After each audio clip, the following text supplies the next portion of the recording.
국회 본회의에서는 최재 감사원장과 이창수 서울중앙지검장 등 검사 3명에 대한 탄핵소추안이 민주당 단독으로 상정돼 가결됐습니다.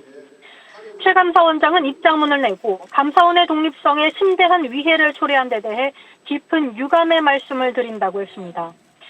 국민의힘은 탄핵안 상정에 반발해 불참했고 국회 롯텐더홀에서 규탄대회를 열고 삼권 분립을 위협하는 탄핵 남발을 중단하라고 촉구했습니다. 국회에서 감사원장에 대한 탄핵안이 가결된 건 이번이 처음입니다. 민주당은 오는 7일 본회의를 열고 윤 대통령에 대한 탄핵소추안 표결과 김건희 여사 특검법 재표결을 처리할 계획입니다. 지금까지 국회에서 전해드렸습니다. 헌정사상 세 번째 대통령에 대한 탄핵 절차가 시작됐습니다. 민주당에서 모레인 오는 7일 탄핵 소추안을 표결하겠다라고 밝히면서 또 한 번 대한민국의 운명은 갈림길에 놓이게 됐습니다.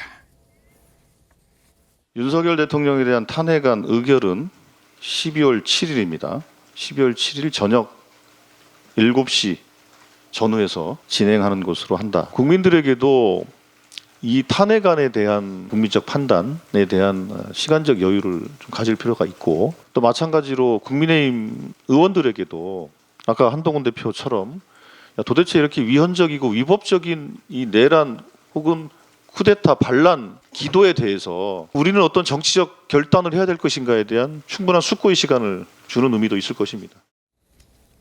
자, 근데 당초에는 당장 내일 표결에 들어갈 수도 있다 이런 얘기도 있었는데 하루 더 기다려서 모레인 7일 그것도 저녁 7시에 표결에 들어간다 이렇게 알려졌네요. 네, 그렇습니다. 표결은요, 오늘 자정을 넘긴 6일 0시 49분부터 가능은 한데요. 그런데 이제 표결 시점을 오는 7일에 그것도 저녁 7시로 정한 배경에 대해서 조승래 민주당 이 수석 대변인은 탄핵안에 대한 국민적 그 판단에 시간적인 여유를 가질 필요가 있다고 설명을 했습니다. 그리고 국민의힘 의원들에게도 위헌, 위법적 내란 혹은 쿠데타 반란에 대해서 어떤 정치적 결정을 하겠다 그 충분한 숙고의 시간을 주겠다는 측면도 있다고 덧붙였습니다. 정가에서는 이례적으로 주말인 7일 저녁에 이 표결하기로 한 이면에는요. 그날 당일 오후에 광화문 등 전국에서 윤 대통령 탄핵을 촉구하는 대규모 집회가 예정돼 있어서 이 친한계에 여론의 압박을 가하기 위한 게 아니냐는 해석도 나오고 있는 상황입니다. 예, 이 탄핵 표결 시점이 당초 예정됐던 것보다 알려졌던 것보다 좀 늦어진 이유 어떻게 분석하십니까? 일단 결국은 가결시키는 게 목적이니까 가결시키는데 시간을 연장하는 게 낫다는 생각을 한 거죠. 왜 그러냐면은 24시간 이후 72시간 내니까 이것을 할 수 있는 것이 일요일 그 자정 갓 지나서까지 하면 되는데 예. 그걸 토요일 저녁 7시에 한다는 거 꽉 채워서 하는 거죠. 예. 그러니까 그만큼 이제 시간을 버려야 되는데 왜 시간을 버려야 되느냐 하면은 조금 전에 그 국민의힘 의원들이 생각할 시간을 준다는 것이지만 명분은 실제로는 어떤 뭐 설득을 하거나 회유를 하는 시간이 필요한 거죠. 그 지금 보면은 이재명 대표의 지지자들 커뮤니티나 또 민노총에서도 그 홈페이지에서 그런 걸 만들어놨어요.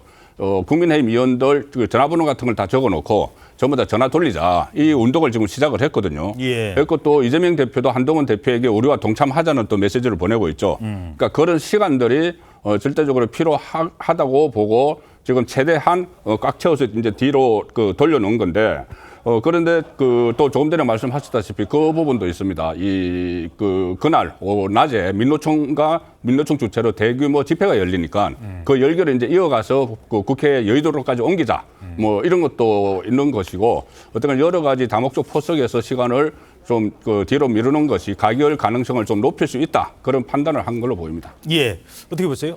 일단 국민의힘 내부의 변화 과정에 대한 시간이 좀 필요하다고 판단한 것 같고요. 다 아시겠습니다만 비상계엄에 대한 해제에 대해서 국민의힘 의원 중에서 16명 내지 참석은 하지 않는 의원까지 합치면 20명 정도가 찬성을 한 상황입니다. 그렇다면 대통령의 비상계엄 선포 자체가 위헌 또는 위법적이라고 판단한 의원들이 존재하는 거죠. 근데 즉각적으로 그 이후에 대통령이 한동훈 대표, 그다음에 추경호 원내대표, 그다음에 한덕수 총리가 모인 다음에 처음 나온 얘기가 탄핵을 관련해서 우리는 방어하겠다라는 얘기를 한 측면이 있습니다. 이것은 소위 이 국민의힘 내부의 분열적인 양상이나 새로운 흐름을 가지고 있는 의원들을 좀 압박하려고 하는 측면들이 분명히 있기 때문에 이런 흐름들을 일정하게 좀 막으면서 소위 이후에 국민 여론과 민심이 어떤지 좀 직접 본인이 체험할 필요가 있다라고 판단을 한 것 같고요. 또 하나는 저는 상식적이라면 어떤 형태로든지 탄핵이 아니라면 위헌을 한 대통령을 어떻게 예를 들면 규제할 수 있을지에 대한 대안을 제시해야 되는데 제시도 못하는 상황이거든요. 이런 딜레마도 분명히 있을 거다라는 생각이 들어서 충분한 시간적 효과를 갖기 위해서 뒤로 좀 늦춘 거라고 생각을 합니다. 예. 자, 박승계 변호사님, 3분의 2 이상의 찬성을 얻으려면 현재 그 범야권은 표는 192표 정도로 지금 계산이 되는데 법적으로 이거 어떻게 예측이 되십니까? 대통령 탄핵 소추안 의결되기 위해서는 국회 제적의원의 3분의 2 이상이 찬성을 해야 합니다. 이 사건의 경우에 그 탄핵 소추안 의결되기 위해서 200명 이상이 찬성을 해야 하는 상황인데 범야권이 192석에 불과해 그 국민의힘 의원 중 8표 정도는 이탈표를 얻어내야 찬성이 가능합니다. 아마 국민의힘이 탄핵 반대를 당론으로 정한 이상 이 표결에는 불참하는 방향으로 움직일 것으로 예상되는 상황인데 이에 대비해서 민주당은 김건희 여사 특검 법안을 동시에 올려놓겠다는 전략도 세워놓고 있습니다.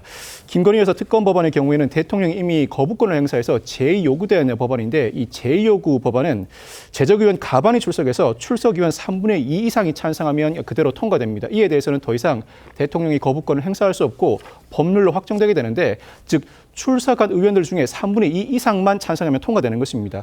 이 김건희 여사 특검 법안 제2요구를 막기 위해서라도 국민의힘이 본회의에 출석할 것이다. 이와 같은 계산하에 대통령 탄핵안과 김건희 여사 특검 법안 제2요구안을 동시에 올려놓겠다는 전략도 논의되고 있는 상황입니다.